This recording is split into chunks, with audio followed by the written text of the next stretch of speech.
ദൈവനാമത്തിലേവർക്കും സ്നേഹവന്ദനം. വളരെ വിശേഷതയേറിയ ഒരു പഠന പരമ്പരയുടെ 101 അവതരണമാണ് ബൈബിൾ. ദൈവം മനുഷ്യർക്ക് നൽകിയ ഏറ്റവും വലിയ വരദാനം.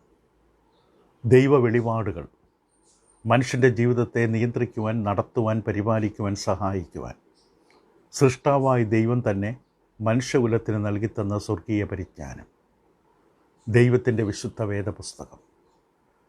ഈ പഠന പരമ്പരയുടെ 101 അവതരണത്തിൽ നാം എത്തി നിൽക്കുമ്പോൾ ഇന്ന് നാം ചിന്തിക്കുവാൻ ആരംഭിക്കുന്നത് ഫലപ്രാപ്തിയുള്ള ഒരു ബൈബിൾ പഠനം എങ്ങനെ സാധിക്കും, അതിനു വേണ്ട കാര്യങ്ങൾ എന്താണ്, സഫലതയുള്ള അഥവാ ഫലപ്രാപ്തിയുള്ള ഫലദായകമായ ഒരു ബൈബിൾ പഠനം എങ്ങനെയാണ്. നല്ല ഒരു ബൈബിൾ വിദ്യാർത്ഥി ആയിത്തീരുവാൻ ആരെങ്കിലും ആഗ്രഹിക്കുന്നുണ്ടെങ്കിൽ ആദ്യമായി ആ വ്യക്തി താൻ എന്തുകൊണ്ട് ബൈബിൾ പഠിക്കുന്നു എന്ന കാരണം തിരിച്ചറിയണം. വചനം പഠിക്കുന്നതിൻ്റെ പിന്നിലുള്ള ഉദ്ദേശത്തെക്കുറിച്ച് വ്യക്തതയുണ്ടാകണം. ഒരു പക്ഷേ ഇത് വളരെ നിസ്സാരമായ ഒരു വസ്തുതയായിട്ട് തോന്നാം. പക്ഷേ ഒരു നല്ല ബൈബിൾ വിദ്യാർത്ഥിയാകണമെന്നുണ്ടെങ്കിൽ ഇത് വളരെ വളരെ ആവശ്യമാണ്. ബൈബിൾ പഠിക്കുന്നതിൻ്റെ പിന്നിലുള്ള ഉദ്ദേശമാണ് പഠനത്തിൽ നിന്ന് നമുക്ക് ലഭിക്കുന്ന ആശയങ്ങൾ, അതിൻ്റെ ഉപസംഹാരങ്ങൾ വ്യക്തമായി ക്രോഡീകരിക്കാൻ സഹായിക്കുന്നത്. ശരിയായ ഉദ്ദേശത്തോടു കൂടി ബൈബിൾ പഠിക്കണം. മറ്റേതെങ്കിലും ദുരുപദേശത്തെ ന്യായീകരിക്കാനോ അകപ്പെട്ടു പോയൊരു തെറ്റിൽ നിന്ന് അവിടെ തന്നെ കിടന്ന് അതിനെ സാധൂകരിക്കുവാനോ ഉദ്ദേശിച്ചുകൊണ്ടാണ് ബൈബിൾ പഠിക്കുന്നുണ്ടെങ്കിൽ നമുക്ക് കിട്ടുന്ന ഉത്തരങ്ങൾ തെറ്റായിരിക്കും. നമ്മുടെ മനോഭാവം തെറ്റാണെങ്കിൽ നമ്മുടെ വ്യാഖ്യാനവും ചോദ്യം ചെയ്യപ്പെടും. കാരണം തെറ്റായ മനോഭാവത്തോടുകൂടി മനസ്സിലാക്കാൻ കഴിയുന്ന ഗ്രന്ഥമല്ല വിശുദ്ധ വേദപുസ്തകം. നമ്മുടെ മനോഭാവങ്ങൾ നിർമ്മലവും ആത്മാർത്ഥതയും പരമാർത്ഥതയുള്ളൊരു ഹൃദയത്തോടും തുറന്ന മനസ്സോടും കൂടിയാണെങ്കിൽ കഴിയുന്നിടത്തോളം ബൈബിളിൻ്റെ ശരിയായ ആശയം, അർത്ഥം ദൈവാത്മാവ് നമുക്ക് കാണിച്ചു തരും. ദൈവത്തിൻ്റെ ആത്മാവിനറിയാം നമ്മൾ എന്ത് മനോഭാവത്തോടു കൂടിയാണ് ദൈവവചനത്തെ സമീപിക്കുന്നത്. നമ്മുടെ തെറ്റിനെ ന്യായീകരിക്കാനാണോ, ഒരു വചനവിരുദ്ധമായൊരു ഉപദേശത്തെ സാധൂകരിച്ച് ന്യായീകരിച്ച് സമർത്ഥിക്കാനാണോ, അതോ സത്യമറിയാനാണോ? ഈ ഉദ്ദേശം ദൈവത്തിന് കാണാം. ആ ഉദ്ദേശം ദൈവമുമ്പിൽ യോഗ്യമാണെങ്കിൽ ഏറെക്കുറെ നമ്മുടെ കഴിവനുസരിച്ച് ഏറെക്കുറെ ശരിയായ ആശയത്തിലേക്ക്, വ്യാഖ്യാനത്തിലേക്ക്, അറിവിലേക്ക് നമ്മുടെ ബൈബിൾ പഠനം നമ്മെ എത്തിക്കും. ബാക്കിയുള്ളത് പരിജ്ഞാനമുള്ളവരുമായി സംസാരിച്ച് ബാക്കി പൂർത്തീകരിക്കാൻ കഴിയും. അപ്പം നമ്മുടെ മനോഭാവം വളരെ നിർണായകമാണ്.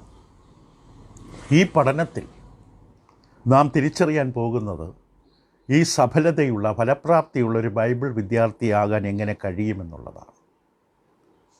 ഈ വിദ്യാർത്ഥിയെക്കുറിച്ച് പറയുമ്പോൾ ഈ വിദ്യാർത്ഥി ദൈവവചനത്തിൻ്റെ പരിജ്ഞാനം മനസ്സിലാക്കുക മാത്രമല്ല, തൻ്റെ ജീവിതത്തിൽ അത് പ്രായോഗികമാക്കുവാൻ തക്കവണ്ണം കഴിവുള്ള ഒരു വിദ്യാർത്ഥിയെയാണ് ഫലപ്രാപ്തിയുള്ള ബൈബിൾ വിദ്യാർത്ഥി എന്ന് പരാമർശിക്കുന്നത്. സഫലതയുള്ള, ഫലമുണ്ട്. ബൈബിൾ പഠിക്കുന്നത് കൊണ്ട് ഫലമുള്ള ജീവിതം, അതാണ് നമ്മൾ ഉദ്ദേശിക്കുന്നത്. വെറുതെ ഒരു പുസ്തകം വായിക്കുന്ന പോലെ വായിച്ചു പോകാനല്ല. ലോകത്തിൽ അനേകം വ്യക്തികൾ നൂറുകണക്കിന് പുസ്തകങ്ങൾ ഒരു വർഷം വായിച്ചു കൂട്ടാറുണ്ട്. പക്ഷെ അതുകൊണ്ട് ഒരു പ്രയോജനം അവർക്കുണ്ടാകാറില്ല. ബൈബിൾ പഠിക്കുമ്പോൾ അങ്ങനെയല്ല. ബൈബിൾ പഠനത്തിലൂടെ നമ്മുടെ ജീവിതത്തിന് ഒരു ഫലമുണ്ടാകണം. ബൈബിൾ പഠിക്കുന്ന എല്ലാവരുടെ ജീവിതത്തിൽ ഫലമുണ്ടാകണം. അപ്പോൾ ഫലദായകമായിട്ടുള്ള ബൈബിൾ പഠിതാക്കൾ അവർ അതിൻ്റെ ഫലം ആ പഠനത്തിൽ നിന്ന് കൊയ്യും. കാരണം അവർ തിരുവെഴുത്തുകൾ ശരിയായ മനോഭാവത്തോടു കൂടി അന്വേഷിക്കുന്നവരാണ്. തിരുവെഴുത്തുകളെ ശരിയായ മനോഭാവത്തിലൂടെ നിർമ്മലമായ ഉദ്ദേശത്തോടുകൂടി അന്വേഷിക്കുന്നത് കൊണ്ട് ബൈബിൾ വ്യാഖ്യാനത്തിനുള്ള മാർഗങ്ങളും അവർ അവലംബിക്കുകയാണെങ്കിൽ അവർക്കതിൽ നിന്ന് സുഫലമായ ഫലപ്രാപ്തിയുള്ള ഒരു പഠനമുണ്ടാകും.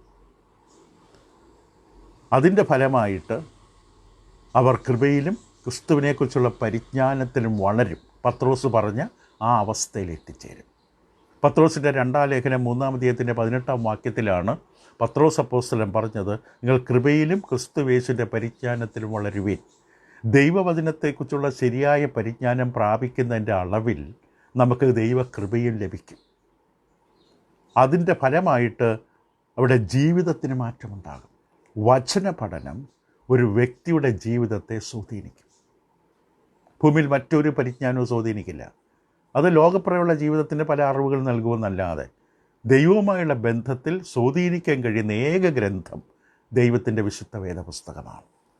അപ്പോൾ ഈ ഫലദായകമായ ഒരു ബൈബിൾ വിദ്യാർത്ഥി, പുരുഷനാകട്ടെ സ്ത്രീയാകട്ടെ, ദ പ്രൊഡക്റ്റീവ് ബൈബിൾ സ്റ്റുഡൻറ്റ്, ഫലം കായ്ക്കുന്ന സുഫലമായ ഒരു ബൈബിൾ പഠിതാവ്, അതിനുവേണ്ട അടിസ്ഥാന സ്വഭാവ സവിശേഷതകളാണ് നാം അവതരിപ്പിക്കാൻ പോകുന്നത്.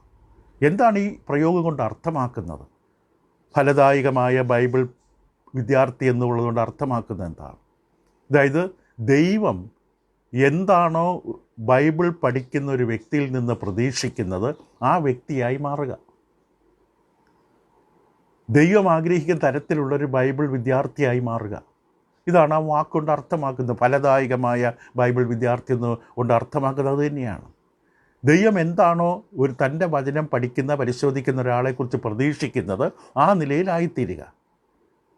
ഈ വ്യക്തിയാണ്, പുരുഷനായാലും സ്ത്രീയായാലും, തൻ്റെ പഠനത്തിൽ നിന്ന് ഏറ്റവും അധികം ഫലം കൊയ്യുന്നത്. ദൈവം ആഗ്രഹിക്കുന്ന നിലയിലാണ് നമ്മൾ ബൈബിൾ സമീപിക്കുന്നതെങ്കിൽ നമ്മുടെ പഠനം, നമ്മുടെ അന്വേഷണം വളരെ ഫലം കൊണ്ടുവരും. കാരണം ആ വ്യക്തി ബൈബിളിനെക്കുറിച്ച് ഏറെക്കുറെ ശരിയായിട്ട് തന്നെ മനസ്സിലാക്കാൻ കഴിയും. കാരണം സമീപിച്ചത് നേരായിട്ടാണ്, ഉദ്ദേശം ശരിയാണ്, ഉദ്ദേശം നിർമ്മലവും പവിത്രവുമാണ്. അതുകൊണ്ട് ഈ വ്യക്തിക്ക് തൻ്റെ പഠനത്തിൽ നിന്ന് ഏറ്റവും പരമാവധി പ്രയോജനമുണ്ടാകും. അപ്പോൾ ഈ വ്യക്തി ബൈബിൾ മനസ്സിലാക്കുക മാത്രമല്ല, അതിൽ നിന്ന് ഫലമുണ്ടാകും. വാക്കുകൾ വ്യക്തമായി ബോധ്യപ്പെടണം. ബൈബിളിലെ സത്യങ്ങൾ മനസ്സിലാക്കുക മാത്രമല്ല, നാം അതിനെ ശരിയായി സമീപിക്കുമ്പോൾ നമുക്ക് കിട്ടുന്ന നേട്ടം, നമ്മൾ പഠിച്ച അറിവിനനുസരിച്ച് നമുക്ക് ഫലമുണ്ടാകും. അപ്പോൾ ബൈബിളിൽ നിന്ന് ലഭിക്കുന്ന ഈ പരിജ്ഞാനം ബൈബിൾ സത്യങ്ങൾ അറിയുക എന്നതുകൊണ്ട് അവസാനിക്കില്ല. ബൈബിൾ പഠിച്ചപ്പോൾ പല കാര്യങ്ങൾ അറിയാൻ പറ്റും. അവിടെ കൊണ്ട് അവസാനിക്കുന്നില്ല. ഫലദായകമായ ബൈബിൾ പഠനത്തിലൂടെ ഒരു വ്യക്തി ആ അറിവുകൾ കൊണ്ട് അവസാനിക്കാതെ എന്തു ചെയ്യുന്നു? ഈ അറിവുകൾ മറ്റുള്ളവരിലേക്ക് പകർന്നു കൊടുക്കുവാനും ശരിയായി ബൈബിൾ പഠിക്കുന്ന ഒരു വ്യക്തിക്ക് കഴിയും. മറ്റുള്ളവർക്കിത് പകർന്നു കൊടുക്കണം. ദൈവവചനം പഠിച്ച് പരിജ്ഞാനം പ്രാപിക്കുന്നതിൻ്റെ ഒരു ഉദ്ദേശം അത് തന്നെയാണ്. കാരണം ഇരുട്ടിൽ നിന്ന് നാം വെളിച്ചത്തിലേക്ക് വരുമ്പോൾ ഇരുട്ടിൽ കിടക്കുന്നവർക്ക് വെളിച്ചം കാണിച്ചു കൊടുക്കുക. നമ്മുടെ കഴിവിനും താലന്തിനും വരങ്ങൾക്കും അനുസരിച്ച് ഈ വെളിച്ചം മറ്റുള്ളവർക്ക് പകർന്നു കൊടുക്കുക എന്നുള്ളത് യഥാർത്ഥത്തിൽ വെളിച്ചത്തിൽ വന്ന ഒരു വ്യക്തിയുടെ ജീവിതത്തിൽ സംഭവിക്കേണ്ടതാണ്. അതിനാണ് നമ്മൾ വചനം പഠിക്കുന്നതിൻ്റെ ഒരു ഉദ്ദേശം. അങ്ങനെയാണ് ഒരു വ്യക്തി ദൈവത്തിന് ഫലദായകമാകുന്നത്, ദൈവത്തിന് സഫലതയുള്ള ജീവിതമാകുന്നത്. ദൈവത്തിന് ആ ജീവിതത്തെ കൊണ്ട് ഉദ്ദേശമുണ്ട്, ദൈവത്തിന് ആ ജീവിതം കൊണ്ട് ഫലമുണ്ട്. പൗലോസ് അപ്പോസ്തലൻ റോമലേഖനത്തിൽ പറഞ്ഞ പോലെ ദൈവത്തിന് ഫലം കായ്ക്കുന്ന ജീവിതമാണത്. എങ്ങനെയാണ് ഫലം കായ്ക്കുന്നത്? ദൈവത്തിൻ്റെ വചനത്തോട് ചേർന്ന് നിന്ന് വചനത്തെ ശരിയായ തരത്തിൽ സമീപിച്ച് വചനത്തിൽ നിന്ന് സത്യങ്ങൾ പഠിക്കുകയും അത് മറ്റുള്ളവരിലേക്ക് പകരുകയും ചെയ്യുന്നു. തൻ്റെ ജീവിതത്തിൽ മാറ്റം വരുന്നു. ദൈവത്തിന് ആ വ്യക്തിയിൽ നിന്ന് ഫലമുണ്ട്. ദൈവത്തിന് ഫലവും മഹത്വവും കിട്ടുന്ന ജീവിതമായി മാറുന്നു. ഈ വിദ്യാർത്ഥിയെ സംബന്ധിച്ച് ആ വിദ്യാർത്ഥിയുടെ ഹൃദയത്തിൽ വചനം വസിക്കുന്നു. വചനം ഹൃദയത്തിൽ വസിക്കുക മാത്രമല്ല, അത് പുറത്തേക്കും പ്രവഹിക്കുകയാണ്. ഉപദേശത്തിലൂടെയും മറ്റു മാർഗങ്ങളിലൂടെയും പ്രസംഗത്തിലൂടെയും പ്രഘോഷണത്തിലൂടെയും ഈ ഉള്ളിൽ നിറയുന്ന വചനം മറ്റുള്ളവരിലേക്കും പകർന്നു കൊടുക്കുന്നു. അപ്പോൾ ബൈബിൾ പഠിക്കുന്ന വിദ്യാർത്ഥി ഒരു നല്ല വിദ്യാർത്ഥിയായി മാറണമെങ്കിൽ മറ്റുള്ളവരിലേക്ക് ഈ പരിജ്ഞാനം പകർന്നു കൊടുക്കാനുള്ള ഉത്സാഹം കൂടി കാണിക്കണം, പ്രചോദനമുണ്ടായിരിക്കണം. മറ്റുള്ളവർക്ക് ഈ പരിജ്ഞാനം പകർന്നു കൊടുക്കാൻ കഴിയണം. അപ്പോഴാണ് നമുക്ക് പറയാൻ കഴിയുന്നത് അതൊരു നല്ല ബൈബിൾ വിദ്യാർത്ഥിയാണ്, വചനം പഠിക്കുന്ന നല്ല ഒരു വിദ്യാർത്ഥിയാണ് നമുക്ക് പറയാൻ കഴിയും. അപ്പോൾ അതുകൊണ്ട് നാം പറയാൻ പോകുന്ന ചില യോഗ്യതകൾ, ബൈബിൾ പഠിക്കുവാൻ ഫലപ്രദമായിട്ടുള്ള ബൈബിൾ പഠനത്തിന് ആവശ്യമായിരിക്കുന്ന ചില അടിസ്ഥാന യോഗ്യതകൾ നാം താഴെ വിവരിക്കാൻ പോവുകയാണ്. ഇത് പൊതുവായിട്ടുള്ള ചില കാര്യങ്ങളാണ്. അത് ബൈബിൾ പഠിക്കുന്നവർക്കും മറ്റുള്ളവർക്ക് വചനം പകർന്നു കൊടുക്കാൻ വേണ്ടി ആഗ്രഹിക്കുകയും ഒക്കെ താല്പര്യം ചെയ്യുന്നവർക്കുള്ളതാണ്. അപ്പോൾ ദൈവ മക്കൾ എന്ന നിലയിൽ പിതാവിൻ്റെ വാക്കുകൾ മറ്റുള്ളവരോട് നാം പങ്കുവയ്ക്കേണ്ടവരാണ്. നാം ദൈവത്തിൻ്റെ മക്കളാണ്. ബൈബിൾ ദൈവത്തിൻ്റെ പിതാവായി ദൈവത്തിൻ്റെ അരുളപ്പാടാണ്. അപ്പോൾ എന്താണ് പ്രധാനമായി വേണ്ട ചില യോഗ്യതകൾ? രണ്ട് കാര്യങ്ങൾ പ്രധാനമായി നമുക്കിന്ന് അവതരിപ്പിക്കാം. മൂന്നാമത്തതിനെക്കുറിച്ച് പറഞ്ഞിട്ട് ബാക്കി അടുത്ത പഠനത്തിൽ ചിന്തിക്കാം. ഒന്നാമത്, ഫലദായകമായ ബൈബിൾ പഠനം നടത്തുന്നൊരു വിദ്യാർത്ഥി ദൈവവചനം, ബൈബിൾ ദൈവത്തിൻ്റെ വചനമെന്ന് ഉറപ്പോടെ വിശ്വസിക്കും. പറയുമ്പോൾ എളുപ്പമാണ്, നമ്മളെല്ലാവരും അങ്ങനെയാണെന്നൊക്കെ ചിന്തിക്കും. അനേകം ആൾക്കാർ ബൈബിൾ വായിക്കുന്ന, കേൾക്കുന്ന, പഠിപ്പിക്കുന്നവരുൾപ്പെടെ ബൈബിൾ ദൈവത്തിൻ്റെ വചനമാണെന്ന് പൂർണ്ണമായി ഇപ്പോഴും വിശ്വസിക്കാത്തവരാണ്. വളരെ കുറച്ച് പേർ മാത്രം. മാറിക്കൊണ്ടിരിക്കുന്ന ലോകത്തിൽ, ശാസ്ത്രീയമായ പല പുരോഗമനങ്ങൾ ഉണ്ടെന്ന് അവകാശപ്പെടുന്ന ലോകത്തിൽ, പലവിധമായ അവസ്ഥകളിലൂടെ പലവിധമായ നവീനമായിട്ടുള്ള യന്ത്രങ്ങളും കമ്പ്യൂട്ടറുകളും മറ്റും നിറഞ്ഞ ഈ ലോകത്തിൽ ബൈബിൾ ദൈവത്തിൻ്റെ വചനമാണ് എന്ന് അസന്നിഗ്ധമായി വ്യക്തമായി ഉറപ്പോടെ വിശ്വസിക്കുന്നവർ എത്ര പേരുണ്ടെന്ന് ദൈവത്തിന് മാത്രം അറിയാം. ജീവിതത്തിൽ ബൈബിൾ പഠനം കൊണ്ട് ഫലമുണ്ടാകണമെങ്കിൽ, ഫലദായകമായ സുഫലമായ ഒരു ബൈബിൾ പഠനം വേണമെങ്കിൽ ആദ്യം വേണ്ടത് ബൈബിൾ ദൈവത്തിൻ്റെ വചനമെന്ന വ്യക്തമായ ബോധ്യവും തിരിച്ചറിവുമാണ്. ബൈബിൾ ഓരോ വാക്കുകളും മുഴുവനായും ദൈവശ്വാസീയമാണ്. കുറച്ച് മനുഷ്യൻ്റെ ചിന്തയും കുറച്ച് മനുഷ്യൻ്റെ കഥകളും കുറച്ച് സത്യവും അങ്ങനെ അടങ്ങുന്ന സമ്മിശ്രമായ ഒന്നല്ല Bible. Verbal plenary inspiration, verbal ഓരോ വാക്കുകളും മുഴുവനായി ദൈവശ്വാസ്യമാണ്. എല്ലാ തിരുവെഴുത്തും ദൈവശ്വാസീയമാണ്. അപ്പോൾ ഫലദായകമായ ഫലപ്രാപ്തിയുള്ള ബൈബിൾ പഠനം നടത്തുന്നൊരു വ്യക്തി പൂർണ്ണമായി വിശ്വസിക്കുന്നു, അംഗീകരിക്കുന്നു, ബൈബിളിലെ എല്ലാ വാക്കുകളും ദൈവം തൻ്റെ ആത്മാവിനാൽ മനുഷ്യർക്ക് നൽകിക്കൊടുത്തതാണ്. മനുഷ്യൻ്റെ ജീവിതത്തെ നടത്തുവാൻ, മനുഷ്യജീവിതത്തെ മുന്നോട്ട് നടത്തുവാൻ ദൈവം നൽകിത്തന്ന വാക്കുകളാണ് ബൈബിളിലുള്ള മുഴുവൻ വാക്കുകളും. മൂലഭാഷയിൽ, കാരണം പഴയ എബ്രായ ഭാഷയിലും കുറച്ച് ഭാഗങ്ങൾ അരാമയ ഭാഷയിലും പുതിയ യവന ഭാഷയിലും, മൂലഭാഷയിൽ ബൈബിളിലടങ്ങുന്ന എല്ലാ വാക്കുകളും ദൈവം ആത്മാവിനാൽ തിരഞ്ഞെടുക്കപ്പെട്ട മനുഷ്യർക്ക് കൊടുത്തതാണ്. അപ്പോൾ ബൈബിൾ പ്രയോജനമായ രീതിയിൽ പഠിക്കുന്നൊരു വ്യക്തിയെ സംബന്ധിച്ച് ആ വ്യക്തിയുടെ മനസ്സിൽ ബൈബിൾ തെറ്റുണ്ട്, ബൈബിൾ വൈരുദ്ധ്യമുണ്ട്, അവിടെ പറയുന്നൊരു വിരുദ്ധമാണ്, ഇവിടെ പറയുന്നത് എന്നൊരു ചിന്ത പോലും വരില്ല. അങ്ങനെ ചിന്തയുണ്ടെങ്കിൽ ബൈബിൾ പഠിച്ചിട്ട് കാര്യമില്ല. നമുക്ക് ഏറ്റവും ആവശ്യമായ കാര്യങ്ങൾ തെറ്റാണെന്ന്, വൈരുദ്ധ്യമാണെന്നുള്ള ചിന്ത പിശാച് തരും. ഇവിടെ ബൈബിൾ പഠിക്കുന്ന നമ്മുടെ വാക്ക് ശ്രദ്ധിക്കണം. ഫലദായകമായ, സുഫലമായ, പല വാക്കുകൾ ഞാൻ ഉപയോഗിച്ചത്, ഫലപ്രാപ്തിയുള്ള ബൈബിൾ പഠനം നടക്കണമെങ്കിൽ ബൈബിൾ ദൈവവചനമാണ്. അതിൽ തെറ്റുകളില്ല, പരസ്പര വിരുദ്ധമായ യാതൊന്നുമില്ല. ഇത് വ്യക്തമായി തിരിച്ചറിവുണ്ടാകണം.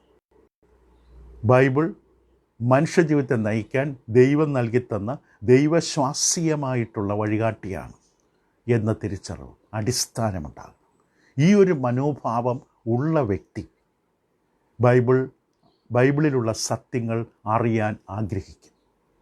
കാരണം എൻ്റെ ജീവിതത്തെ നടത്താൻ, പരിപാലിക്കാൻ, വഴി നടത്താൻ തന്ന പുസ്തകമാണെങ്കിൽ ഞാൻ എന്ത് ചെയ്യണം, എങ്ങനെ പോകണം, എങ്ങോട്ട് പോകരുത്, എന്ത് ചെയ്യരുത് എന്ന് അറിയാൻ ആഗ്രഹിക്കുന്ന വ്യക്തി ബൈബിളിലേക്ക് ഓടി വരും.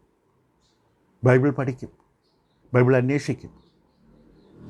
കാരണം ദൈവമാണ് എന്നോട് സംസാരിക്കുന്നത്. നിത്യനായ ദൈവം കാലപ്പഴക്കമില്ലാത്ത ഈ പുസ്തകത്തിലൂടെ, ആകാശഭൂമി ഒഴിഞ്ഞു പോയാലും മാറാത്ത ദൈവത്തിൻ്റെ വചനങ്ങളടങ്ങുന്ന പുസ്തകത്തിലൂടെ ദൈവൻ്റെ ജീവിതത്തെ നിത്യതയിലേക്ക് വഴി നടത്തുവാൻ വേണ്ടി തന്നിരിക്കുമ്പോൾ അത് ഞാൻ അറിയാൻ ആഗ്രഹിച്ച് ഓടി വരും, അത് പഠിക്കാൻ ആഗ്രഹിക്കും. അതിൽ നിന്നറിയാം ഒരു വ്യക്തി ദൈവത്തിൻ്റെ പൈതലാണോ ഇല്ലയോ എന്ന്.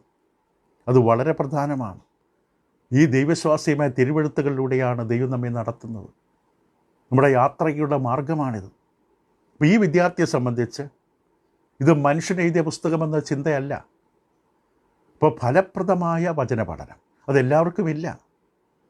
കാരണം അനേക മക്കൾ ദൈവമക്കളായി മാറിയിട്ടും കുറച്ച് കഴിയുമ്പോൾ പുകവലി, മദ്യപാനം, അശ്ലീല സാഹിത്യ വായന, അങ്ങനെയുള്ള ചിത്രങ്ങൾ കാണുക, അതിലേക്ക് തരം താഴ്ന്ന് ദൈവത്തിനും ദൈവത്തിൻ്റെ സഭയ്ക്ക് വരെ അപമാനകരമായ രീതിയിലാണ് ജീവിക്കുന്നത്. വീട്ടിൽ സാധിച്ചില്ലെങ്കിൽ പുറത്തു പോയി, വാഹനമെടുത്ത് പുറത്തു പോയി എവിടെയെങ്കിലും പോയി മദ്യപിക്കും, കൂട്ടുകാരോട് കൂടി ചേർന്ന് മറ്റുടെ മുമ്പിൽ വളരെ വളരെ അപമാനകരമായി സാക്ഷ്യമില്ലാത്ത ജീവിതം ജീവിക്കുന്നു. ദൈവമക്കളെന്നാണ് പറയുന്നത്. പക്ഷെ കുഴപ്പം എവിടെയാണ്? ദൈവവചനത്തോട് ഒരു ബന്ധവുമില്ല. ദൈവവചനപ്രകാരം ജീവിതം നയിക്കപ്പെടാൻ ഏൽപ്പിക്കപ്പെട്ടിട്ടില്ല. അങ്ങനെയുള്ള ഒരാൾ ഒരിക്കലും ഇങ്ങനെ വഴിതെറ്റി ജീവിക്കുന്ന അവസ്ഥ വരില്ല. അപ്പോൾ ഫലപ്രദമായ ജീവിതം ജീവിക്കുന്നുണ്ട്. ദൈവത്തിന് ഫലമുണ്ടാകണം. ദൈവത്തിന് ഫലമുള്ള വ്യക്തി കുടുംബത്തിനും മറ്റുള്ളവർക്കും സഭയ്ക്കും ഫലം ഉണ്ടാകും. ആ വ്യക്തിയെ കൊണ്ട് എല്ലാവർക്കും ഫലമുണ്ടാകും. ഫലം കുറേ സാമ്പത്തികമായി പൈസ കൊടുക്കുന്നതിനെക്കുറിച്ചല്ല പറയുന്നത്, അതും അതിനകത്ത് ഉൾപ്പെടുമെങ്കിലും തൻ്റെ ജീവിതം കൊണ്ട് ഫലമുണ്ടാകും. നമ്മുടെ ജീവിതം കൊണ്ട് ഫലമുണ്ടോ? വേദനിക്കുന്ന ഒരാൾ നമ്മുടെ അടുക്കൽ വന്ന് ആശ്വാസം തേടുന്നുണ്ടോ? നമ്മളോട് സംസാരിക്കാൻ ഇഷ്ടപ്പെടുന്നുണ്ടോ? നമ്മുടെ പ്രാർത്ഥന കൊണ്ട് ആ വ്യക്തിക്ക് ഫലമുണ്ടോ? നമ്മുടെ ജീവിതം കൊണ്ട് വചനപ്രകാരമുള്ള പരിജ്ഞാനം കൊണ്ടുണ്ടാകുന്ന ഫലം നമ്മളിൽ ഉളവാകുന്നുണ്ടോ? അതിനാദ്യം വേണ്ടത് ദൈവജനത്തെ മനസ്സിലാക്കണം. ദൈവം നമുക്ക് ദൈവത്തെ തന്നെ വെളിപ്പെടുത്തി തന്നതാണെന്ന് മനസ്സിലാക്കണം. രണ്ടാമതായിട്ട് ഫലദായകമായൊരു ബൈബിൾ പഠനം സാധിക്കണമെങ്കിൽ നമുക്ക് തുറന്നൊരു മനസ്സ്, ഒരു ആത്മീക മനസ്സ്, സത്യം അംഗീകരിക്കാൻ തയ്യാറുള്ള ഒരു മനസ്സുണ്ടാകണം. നമ്മൾ നേരത്തെയുള്ള പഠനങ്ങളിൽ പല കാര്യങ്ങളും ഇതുമായിട്ട് ബന്ധപ്പെട്ട് പറഞ്ഞിട്ടുണ്ട്. അപ്പോൾ വാക്ക് വീണ്ടും ആവർത്തിക്കുന്നു, ഫലദായകമായ ബൈബിൾ പഠനം. ബൈബിൾ പഠനം കൊണ്ട് ഫലമുണ്ടാകണം. അതിന് വേണ്ടത് തുറന്ന ആത്മീകമായൊരു മനസ്സ്, സത്യത്തെ അംഗീകരിക്കാനുള്ളൊരു മനസ്സ്. സത്യം കേൾക്കുന്ന തടുത്ത് നിർത്തരുത്. കാരണം റോമലേഖനത്തിൽ പൗലോസ് പറഞ്ഞു, സത്യത്തെ തടുക്കുന്ന മനുഷ്യൻ്റെ അഭക്തിയും അനീതിയും. ഇതിന് കോപം വിളിച്ചു വരുത്തുന്ന ഒന്നാണത്. സത്യം തടുക്കുക. സത്യത്തെ തടുക്കരുത്. സത്യം കേൾക്കാൻ തയ്യാറാകണം. അതിന് പറ്റിയ സ്ഥലത്ത് പോയിരിക്കണം. കൂട്ടായ്മയ്ക്ക് വന്നു കഴിഞ്ഞാൽ താഴെ എവിടെയെങ്കിലും ഇരുട്ടത്ത് പോയിരിക്കുകയല്ല. ദൈവനം കേൾക്കാൻ അതിന് യോഗ്യമായ സ്ഥലത്ത് പോയിരിക്കണം. മറ്റുള്ളവരെ അറിയണം ഈ വ്യക്തി ദൈവത്തെ സ്നേഹിക്കുന്നുണ്ടെന്ന്. പലപ്പോഴും നമ്മുടെ ജീവിതത്തിൽ ഇതൊന്നും കാണാറില്ല. അപ്പം ഫലദായകമായ ജീവിതം, നമ്മൾ ശാരീരികമായി കഴിവില്ലാത്തവരെക്കുറിച്ചും അല്ല പറയുന്നത്. കഴിവെല്ലാം ഉണ്ടായിട്ടും ഈ തരത്തിൽ ദൈവത്തെ കബളിപ്പിക്കുന്നവരെക്കുറിച്ചാണ്. ഫലദായകമായ ബൈബിൾ പഠനം നടത്തുന്ന ഒരാൾ എപ്പോഴും സത്യം പഠിക്കാൻ തുറന്ന മനസ്സ് കാണിക്കും. സത്യമറിയണം, എനിക്ക് വിഷയത്തിൻ്റെ സത്യമറിയണം, അത് അറിയാനുള്ള മനസ്സ് കാണിക്കും. ആ വ്യക്തി വചനത്തെ സമീപിക്കുന്നത് പഠിക്കണം, അറിയണം എന്ന മനോഭാവത്തോടെ ആയിരിക്കും. തർക്കിക്കാൻ വേണ്ടിയോ തെറ്റ് ന്യായീകരിക്കാനോ കുറ്റബോധം മറച്ചു വയ്ക്കാനോ ദുരുപദേശത്തെ സമർത്ഥിക്കാനോ അല്ല.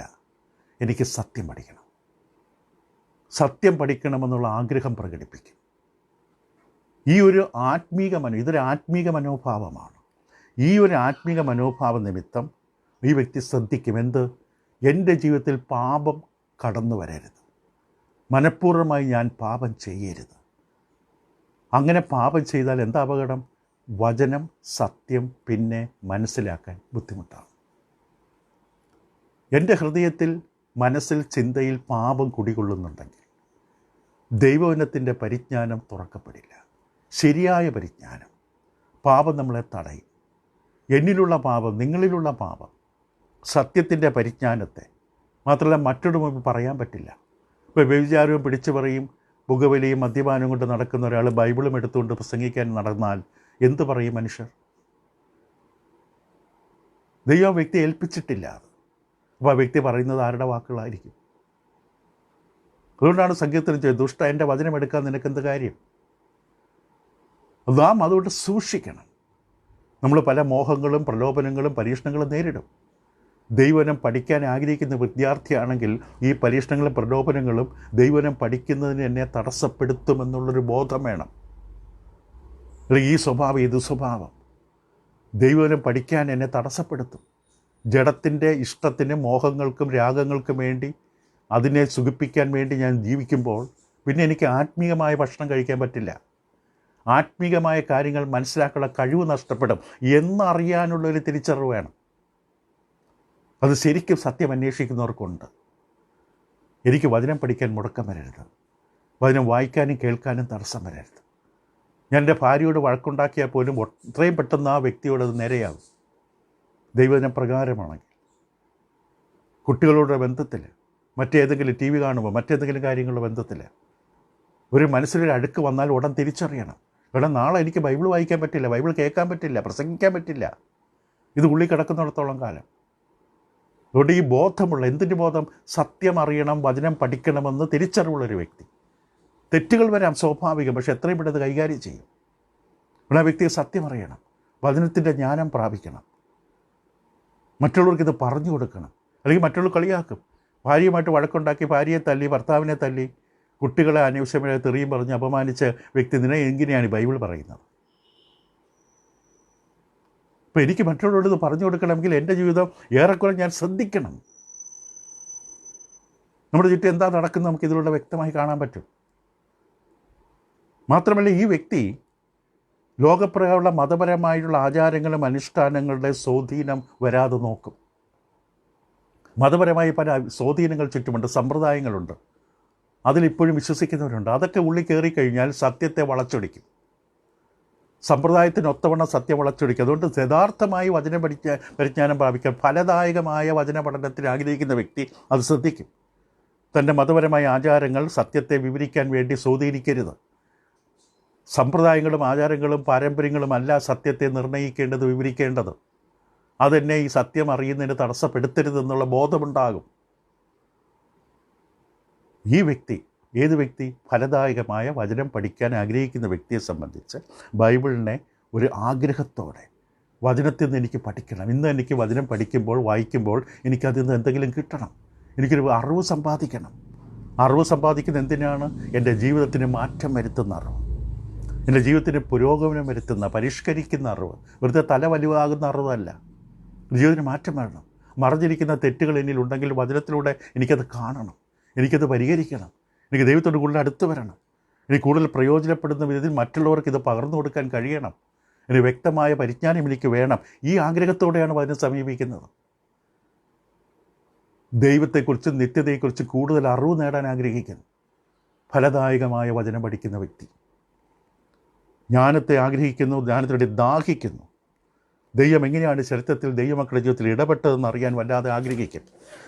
119 സങ്കീർത്തനത്തിൻ്റെ 97 വാക്യത്തിൽ ദാവീദ് ഇപ്രകാരം എഴുതുകയുണ്ടായി. 119 സങ്കീർത്തനത്തിൻ്റെ 97 വാക്യത്തിൽ ദാവീദ് പറഞ്ഞത് ഇങ്ങനെയാണ്: നിൻ്റെ ന്യായപ്രമാണം എനിക്ക് എത്രയോ പ്രിയം, ഇടപെടാതെ എൻ്റെ ധ്യാനമാകുന്നു. ആ സങ്കീർത്തനം മുഴുവൻ, 119 സങ്കീർത്തനം മുഴുവൻ ദൈവവചനം എത്രത്തോളം മനുഷ്യന് പ്രയോജനമുള്ളതാണെന്ന് കാണിക്കുകയാണ്. ഇതാണൊരു വിദ്യാർത്ഥി. ഈ വിദ്യാർത്ഥിയെക്കുറിച്ചാണ് മത്തായി 5:6 യേശു ഗിരിപ്രഭാഷത്തിൽ പറഞ്ഞത്: നീതിക്ക് വേണ്ടി വിശന്ന് ദാഹിക്കുന്ന മനുഷ്യൻ ഭാഗ്യവാൻ.